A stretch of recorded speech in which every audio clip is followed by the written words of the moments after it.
My favorite Bible verse is Psalms 119:105. Your word is a lamp to my feet and a light to my path. I can always picture little flashlights taped to the top of my feet, shining just enough light to show me the path. I can visualize taking each step into the darkness, but seeing more and more clearly as I walk. Recently, every path I take seems to be leading towards uncertain times. The rules seem to be changing daily, sometimes hourly, and it's difficult for me to know what to expect.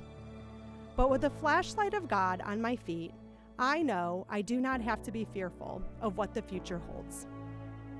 I was reminded of this in December of 2015. I was running late to get the kids to their cantata that was held at Marysville High School.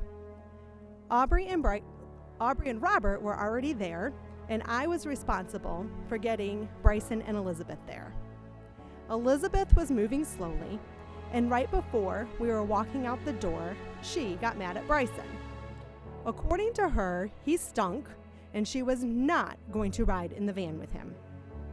She was complaining about how she would never survive the ride to Marysville High School if she had to sit next to her brother because he stunk so bad. Side note, he didn't stink.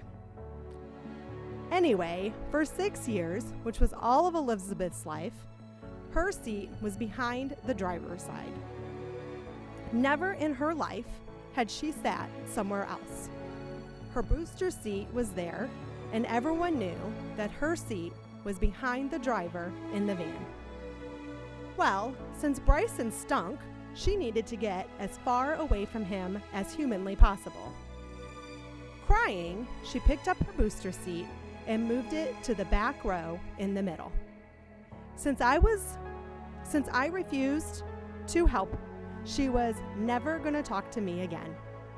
While I'm yelling, "Great, I don't care, just get yourself buckled and be quiet," she sat there, buckled and pouting, in the back row, middle seat, where she has never sat before. We start to drive to Marysville High School, and I got into a car accident. The car that I was hit by slammed into the door behind the driver's seat. It crushed that door all the way in, the exact spot where Elizabeth has always sat. The force of the car accident broke my left collarbone in half, and Elizabeth walked away without so much as a scratch on her body. God knows our future. He is there guiding us. He's there protecting us. It is not our responsibility to see the path and know what the future holds. Our job and our responsibility is to know that God is already there ahead of us, planning our way. He is lighting the part of the path that we need to see at the exact moment that we need to see it. He even makes brothers stink only to their sisters' noses in order to protect them, because he knows what our future holds. And if you all know Elizabeth, you know her promise to never speak to me again didn't last very long. Let us pray.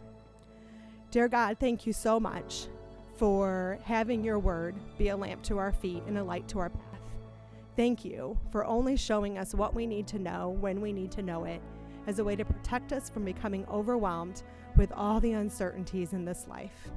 I pray, Lord, that during these difficult times and these times of uncertainty, that you continue to remind us that you are already in the future and you are already guiding our paths and making decisions in order to protect us and keep us safe, so that one day we can join you in the ultimate paradise in our final home. Amen.